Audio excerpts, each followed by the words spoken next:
আসসালামু আলাইকুম। ঘরে থাকা অল্প কিছু উপকরণ দিয়ে রেস্টুরেন্ট স্টাইলে পারফেক্ট একটা মেয়োনিজ রেসিপি নিয়ে চলে আসলাম। খেতেও যেমন মজা, বানাতেও খুবই সহজ। তো দেখতে থাকো।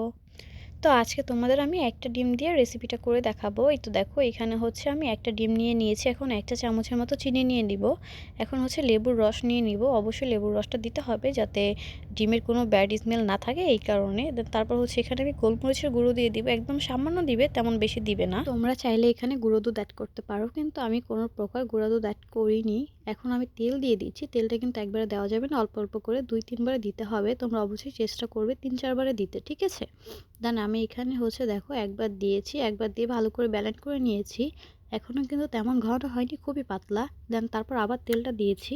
এখন তেলটা দিয়ে ভালো করে একটু ফুল স্পিডে ব্যালেন্স করে নিয়েছি। এই তো দেখো এখন পুরো পারফেক্ট হয়েছে, একদম পুরো রেস্টুরেন্ট স্টাইলে ঘন হয়েছে। দেখেছো কি সুন্দর হয়েছে, খেতেও খুব মজা ছিল।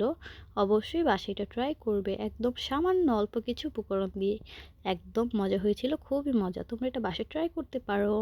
তো ভিডিওটা যদি ভালো লেগে থাকে অবশ্যই লাইক, কমেন্ট, ফলো করে পাশে থেকো।